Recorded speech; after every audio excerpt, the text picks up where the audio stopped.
Bismillahirrahmanirrahim. Assalamualaikum warahmatullahi wabarakatuh. Good day everyone. My name is Daliskar Arum, a postgraduate student in Communication Studies at the Islamic University of Bandung. Today I'll be presenting a topic that focus on how volunteer communication in preventing cognitive decline through elderly learning program, a topic that connect health, aging, and cultural communication. Indonesia's elderly population has reached 12% in 2025, with 40 to 81% reporting health issues.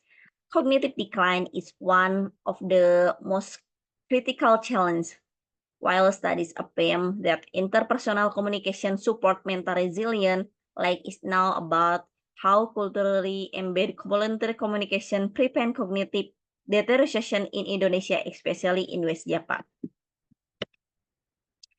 This study apply a qualitative approach using ethnography of communication volunteer from Sekolah Lansia Indonesia Ramah Lansia Jawa Barat were observed and interview the speaking model by Delheim's guide analysis of verbal, non-verbal, and symbolic communication within elderly learning activities.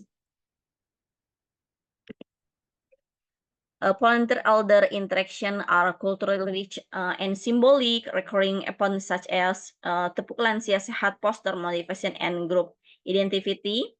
Communication reflects occult norm, emphasizing trust, emotional connection, and social cohesion.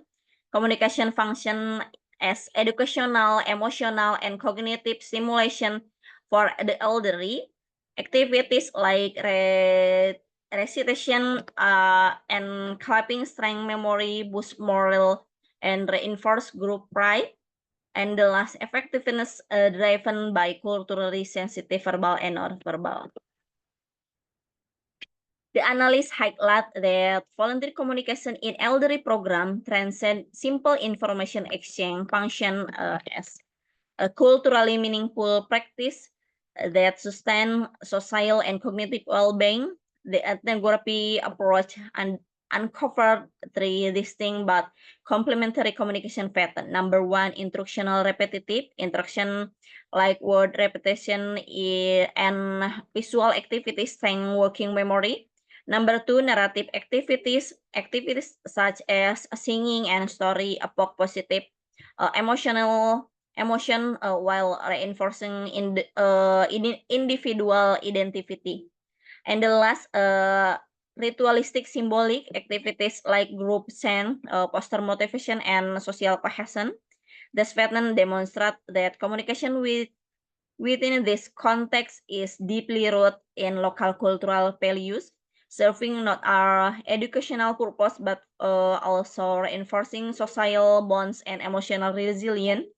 The finding emphasize that culturally sensitive and symbolically rich communication strategies are essential for the success of communities based elderly programs, ultimately fostering trust, engagement, and sustained participation. The finding affirm that volunteer communication, when struck with repetition, empathy, symbolic reasoning, can serve as an effective non-pharmacological intervention in supporting cognitive well-being among the elderly. The ethnographic communication approach enable deeper insight into how verbal and non-verbal exchange are constructed within social and cultural context, and how this dynamic influence cognitive resilience.